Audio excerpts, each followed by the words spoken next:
ભાગ કુસુમિત થયેલો જ હતો અને એમાં જ્યાં સીતાજીએ પ્રવેશ કર્યો છે ને ત્યાં તો માનો બાગ में पूरी बहार लग गई। मानस का राजू ने लखे वसंत तुलसीदास जी लखेगा सीता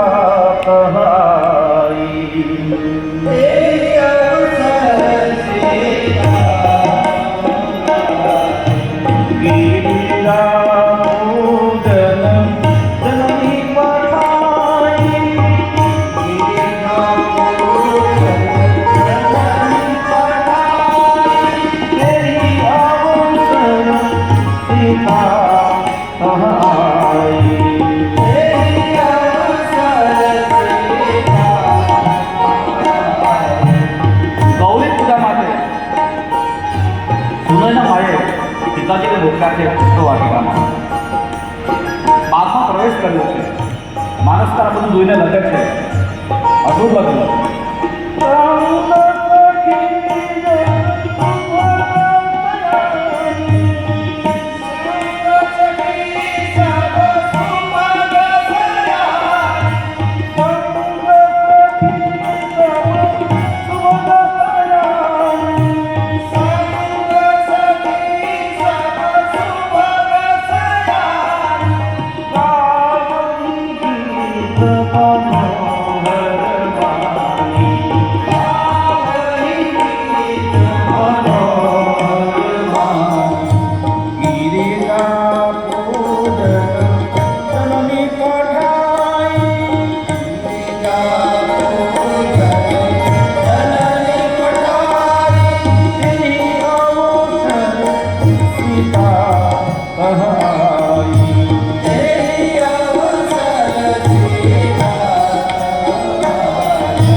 સરોવર હતું સરોવરમાં સ્નાન કર્યું અને પછી સરોવરને કિનારે જે ગૌરીનું મંદિર છે એ ગૌરીના મંદિરમાં વૈદેહી પૂજા કરવા માટે માનસકાર એમ લાગે કે સીતાજી જ્યારે ગૌરી માની પૂજા કરે અને એક વખતે એમની સાથે આવેલી 8 સખીઓમાંથી એક સખી છૂટી પડી જાય અને એ બગીચો જોવા માટે ત્યાંથી નીકળી જાય।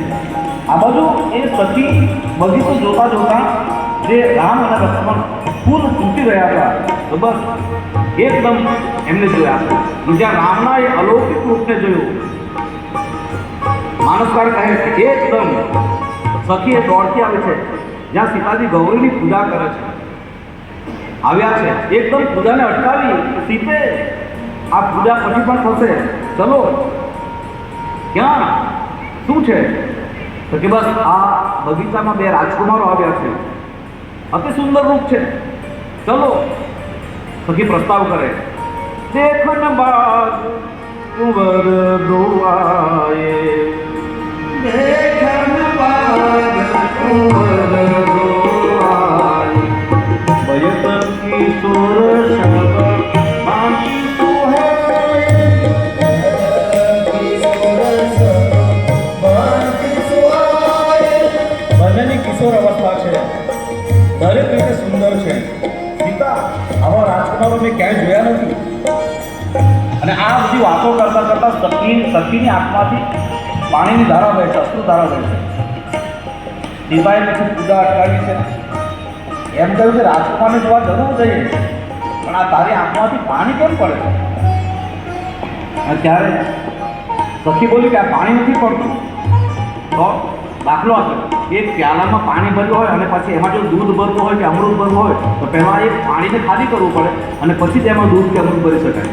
તો બસ મારી આ આંખોમાં રામના રૂપના અમૃતને મારે ભરવું છે એટલા માટે મારી આંખમાં રહેલો ક્ષાર એ આંસુ સ્વરૂપે બહાર કાઢું છું ને એટલા માટે મારી આંખમાંથી પાણી નીકળે છે જેથી હું રામના રૂપના અમૃતને મારી આંખમાં ભરી શકું। તાજી કહે છે આટલું બધું સુંદર રૂપ છે કે હા જરા વર્ણન તો કરે કે કેટલા સુંદર છે અને ત્યારે સખી પાછી બોલી શ્યામ ગૌરવીની કહું બખાન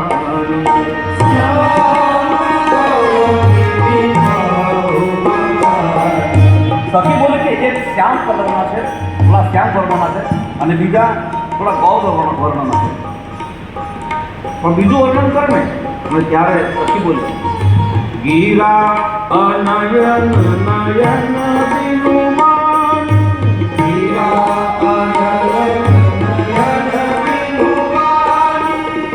એવું રૂપનું બીજું વર્ણન હું કરી શકું એમ નથી. સીતા, મારી આ જીભ વર્ણન કરી શકે પણ જીભને આંખ નથી, એટલે એને જોયું નથી એટલે કેવી રીતે વર્ણન કરી શકે? અને આંખે જોયું છે પણ આંખને જીભ નથી, કેવી રીતે બોલી શકે? ગીરા નયન નયન દિનુમાન,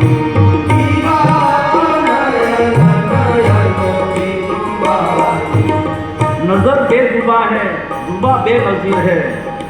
કેવી રીતે વર્ણન કરવું?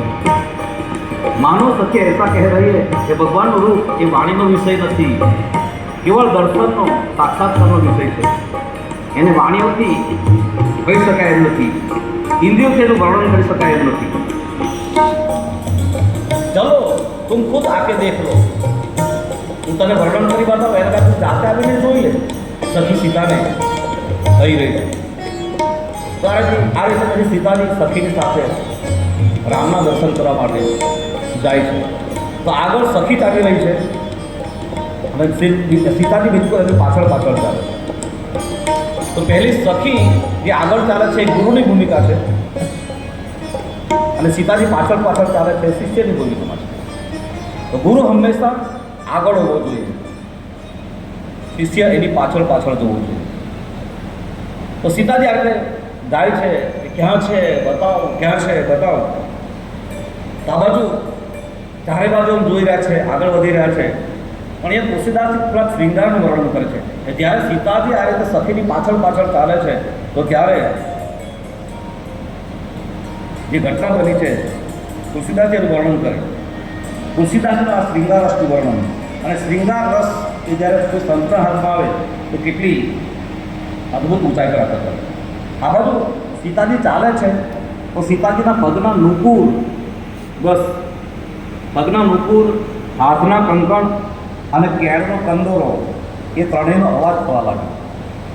અને અવાજ થવા લાગે એટલે તુલસીદાસજી આવું લખે, કંકણ કિંકિની નુપુર ધ્વનિ સુની,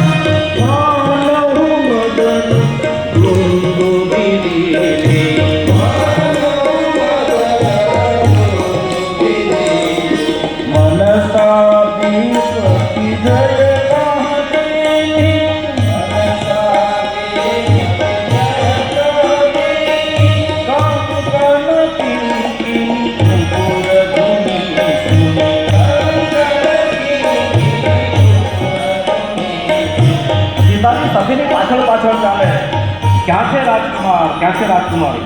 આમ જ્યાં ચાલતા જતા હતા અને એ વખતે સીતાજી આમ બગીચો છે, એની કુંજ ગલીઓ છે બધી, એટલે જે લતાઓ વેલીઓ બધી નીચે લટકેલી છે. સીતાજી આમ તેને હટાવે પોતાના હાથોથી, હાથથી હટાવે કે હાથનો જે કંકણ એનો અવાજ થતો. અને જ્યાં આમ સીતાજી રસ્તામાં ચાલતા ચાલતા બગીચામાં કંઈ આમ ઝરણા જોવા પણ હતા, એ ઝરણાને ઓળંગવા માટે કૂદકો મારે તો ત્યારે એના પગના નુપુર એનો અવાજ થતો હતો. અને કોઈ જગ્યાએ કુંજ ગલીમાં સાવ આમ નીચું વળીને જવું પડે કે વાંકા વળે તો કેળના કંદોરાનો અવાજ આવતો હતો. તો આ રીતે સીતાજીના કેળના કંદોરાનો અવાજ, પગના નુપુરનો અવાજ, હાથના કંકણનો અવાજ એ થવા લાગ્યો છે. અને એ અવાજ થવા લાગ્યો, એ અવાજ ભગવાન રામ જ્યાં ફૂલ તૂટતા હતા ત્યાં પહોંચ્યો છે. અને ફૂલ તૂટતા ભગવાને અવાજ સાંભળ્યો કે કિસકે નુપુર કે આવાજ છે. એકદમ ભગવાનને સંભળાયો છે અને ધ્યાન કર્યું છે તેમાં. વિચાર કરો, રામને પણ અસ્થિર કરે એ નુપુરનો અવાજ કેટલો અદ્ભુત હશે. થોડી કલ્પના કરો, ખુદ બ્રહ્મ को जो हिला दे वो भक्ति माँ की पायल कैसी खनकी होगी. કારણ કે સીતાજીમાં સાક્ષાત ભક્તિ છે. એ રામને પણ અસ્થિર બનાવે. વિચાર કરો,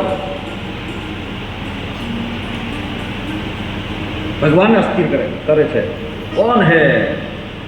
તો કહેવાનો મતલબ ત્રણ વસ્તુ છે: કેળનો કંદોરો, પગનું નુપુર અને હાથના કંકણ. આ બાજુ હાથના કંકણ એટલે સંયમનું પ્રતીક છે, સમર્પણનું પ્રતીક છે. પગના નુપુર એટલે આચરણનું પ્રતીક છે. કેળનો કંદોરો એટલે સંયમનું પ્રતીક છે. હાથના કંકણ એટલે સમર્પણનું પ્રતીક છે. અને પગના નુપુર એ આચરણનું પ્રતીક છે.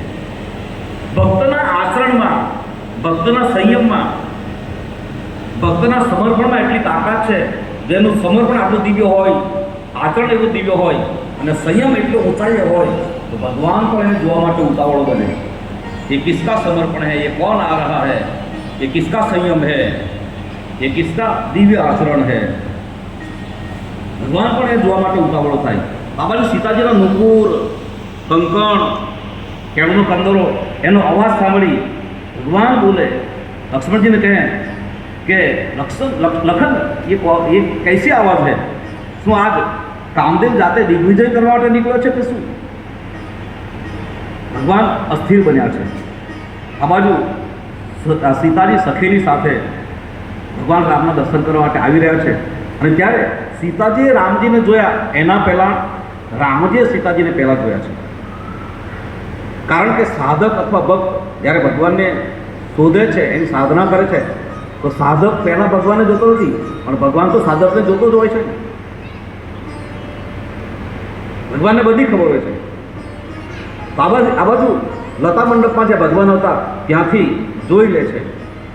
એકદમ લક્ષ્મણજીનો હાથ પકડી અને કીધું કે લખન દેખ, તાપજનક તનિયાય સોઈ,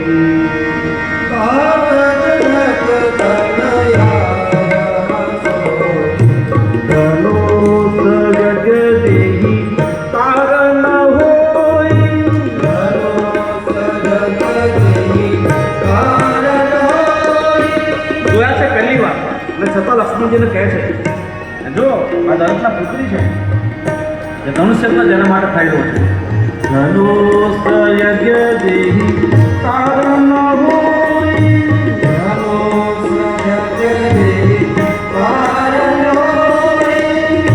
આ રીતે રામજી સીતાજીને જોયા પછી લક્ષ્મણજીને બતાવે છે. આ બધું લક્ષ્મણજીને એમ લાગ્યું કે ભગવાન રામ સીતાજી તરફ આકર્ષિત થયા છે. લક્ષ્મણજી વિચાર કરે કે ભગવાન રામ તો સીતાજી તરફ આકર્ષિત થયા, પણ ઘટના તો કબ ઘટેગી જબ સીતાજી પણ ભગવાન તરફ આકર્ષિત થશે. પણ પછી લક્ષ્મણજીને વિચાર આવ્યો, હવે સીતાજી હજુ જોયા નથી રામને, એ જોઈ એના પહેલાં ભગવાનનું શણગાર સજાવ્યું. અને એકદમ લક્ષ્મણજી ભગવાનને શણગાર સજાવવા લાગ્યા છે. વાળમાં ફૂલ લગાડવા લાગ્યા, ગળામાં ફૂલની હાર બનાવી, ફૂલનો હાર બનાવીને એ પહેરાવ્યો છે. ભગવાન કહેવા લાગે કે લખન એ ક્યાં હો રહ્યા છે? અચાનક આ શું થયું?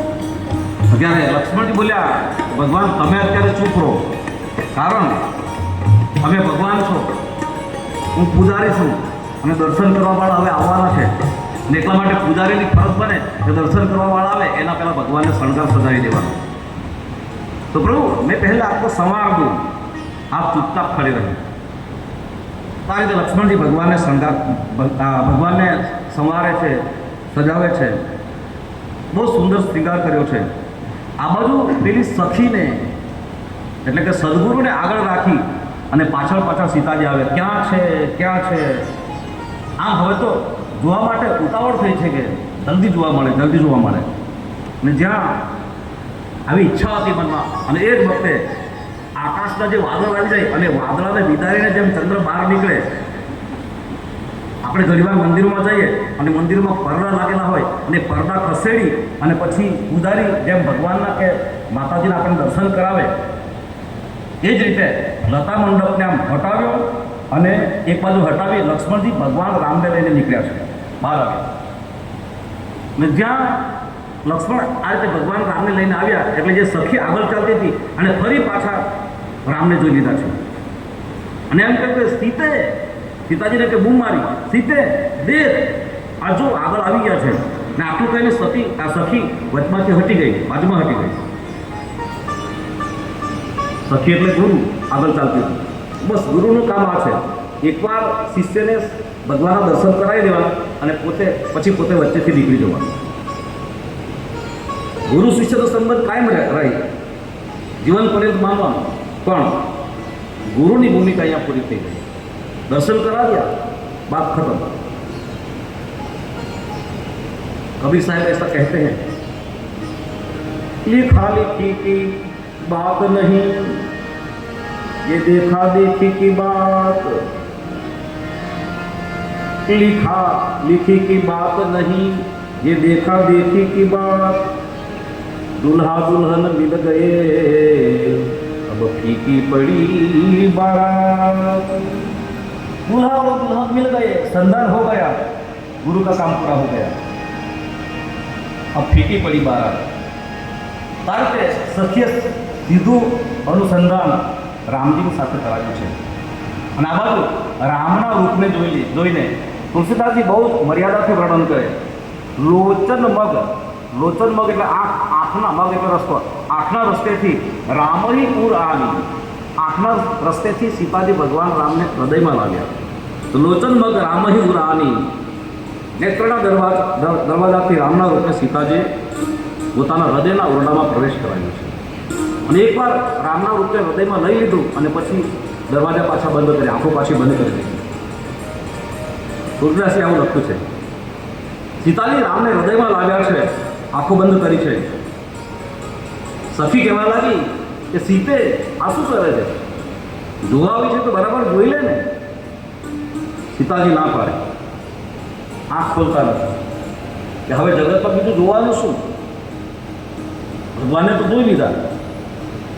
બાબાજી સીતાજી રામને જોયા પછી આંખો ખોલતા જ નથી. સખીએ તો મજાક પણ કરી, આ શું કરે છે, કંઈ ગૌરીમાનું ધ્યાન કરે છે. આ બાજુ સીતાજી આંખો ખોલતા નથી. લક્ષ્મણજીને એમ લાગ્યું કે ભગવાનના દર્શન, ભગવાનને તો માએ જોઈ લીધા, પણ કમસે કમ એકાદ દ્રષ્ટિ પૂજારી પર પણ રાખવી જોઈએ. મનમાં ભગવાનની બાજુમાં ઊભા રહી લક્ષ્મણજીએ વિનંતી કરી, પ્રાર્થના કરી કે ભક્તિ મૈયા કમસે કમ મારા પર પણ એક કરુણા દ્રષ્ટિ નાખો ને. હું નહીં હોત તો ભગવાનના દર્શન થોડા તમે કરી શકો આટલા સુંદર.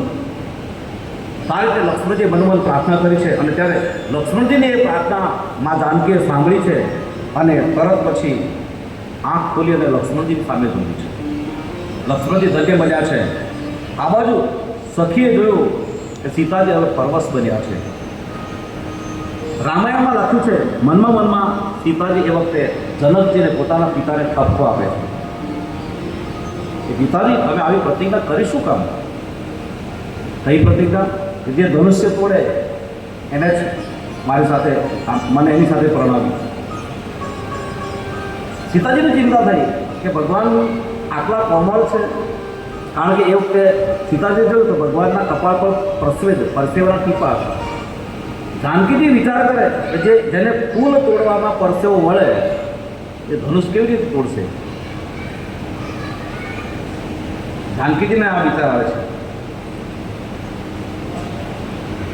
એમ કહેવાય છે કે આ સીતાજી જ્યારે રાજભવનમાંથી ગૌરીમાના દર્શન કરવા માટે આવતા પુષ્પવાટિકામાં, તો ત્યારે 5 મણ ફૂલનો પરાગ, 100 કિલો ફૂલનો પરાગ, ફૂલ નહીં, ફૂલમાં જે અંદર પેલું જરાક આંગળીમાં બેસી જેવું જીવનો આવે એ પરાગ, એવો પરાગ 5 મણ 100 કિલો એ રાજભવનથી ગૌરી માતાનું મંદિર સુધી પાથરવામાં આવતો અને એના પર સીતાજી ચાલતા. વિચાર કરો, ફૂલનો પરાગ એના પર સીતાજી ચાલે તો 5 મણ પરાગ પાથરવામાં આવે. અને હવે વિચાર કરો કે એ પરાગ પર ચાલે સીતાજીના ચરણ કેટલા કોમળ હશે. કારણ કે ત્યાં પૂજા કરવા માટે જાય એટલે ખુલ્લા પગે જતા, એ પરાગ પર ચાલીને જતા. તો વિચાર કરો કે સીતાજીના ચરણ કેટલા કોમળ હશે. હવે એ સીતાજી રામના ચરણને પોતાના ખોળામાં લઈને સેવા કરતા હશે તો વિચાર કરો કે રામના ચરણ એ કેટલા કોમળ હશે. અમને રામના ચરણ એ જો એટલા કોમળ હોય, એ ચરણ એટલે તો ધરતી પર ચરણથી ચાલતા હોય એ ચરણ ગણે. પણ રામના ચરણારવિંદ આટલા કોમળ હોય, પણ રામના કરારવિંદ એના હાથ કેટલા કોમળ હશે ભગવાનના. અને ભગવાનના હાથ કરારવિંદ જો આટલા કોમળ હોય તો પછી રામજીના મુખારવિંદ એ કેટલું કોમળ હશે. રામજીનું મુખારવિંદ આટલું કોમળ હોય તો પછી ભગવાનના નયનારવિંદ એ કેટલા કોમળ હશે. આંખો કેટલી કોમળ હશે. અને ભગવાનની આંખો એટલી કોમળ હોય તો પછી ભગવાનનું હૃદયારવિંદ એ કેટલું કોમળ હશે. અને આટલું કોમળ ભગવાનનું હૃદય, એમાં ભગવાન એ હૃદયમાં સંતોને બેસાડે તો સંતો કેટલા કોમળ હશે. जिसकी कोई सीमा नहीं, कहવાનો मतलब कोई गिनती नहीं हो सकती. तो कहવાનો मतलब भगवान બહુ કોમળ છે. સીતાજી વિચાર કરે કે મારા પિતાએ આવી પ્રતિજ્ઞા કરી શું કામ, આ ધનુષ્ય કેમ કરીને પૂરી શકશે. વર્ષો જેને વિચારવા લાગ્યા છે. આ બાજુ સીતાજીના મનોમનના વિચાર છે, ભાવો છે, એ પિતાએ ખૂબ ખોટો નિર્ણય કર્યો. આ બાજુ સખી બધી જોયું કે સીતાજી હવે પરવશ બન્યા છે. સીતાજીને એમ કહ્યું કે ચલો ઘરે જઈએ, હવે આવતીકાલે પાછા આવીશું. કદાચ એ લોકો કાલે પણ પાછા આવતો, કાલે પાછા મળીશું. અને સખીઓની આ વાત સામે સીતાજી શરમાઈ ગયા અને સખીઓની સાથે હવે ઘરે જવાનું હતું. એના બદલે ઘરે જવાનું બદલે એમ કીધું કે ના, ફરીવાર મારે મા ગૌરીની સ્તુતિ કરવા માટે જવું છે. તો આ રીતે ફરી એકવાર મા સીતાજી મા ગૌરીની પૂજા કરવા માટે ફરી પાછા આવ્યા છે. તુલસીદાસે અહીંયા સુંદર સ્તુતિ લખી છે. મા જાન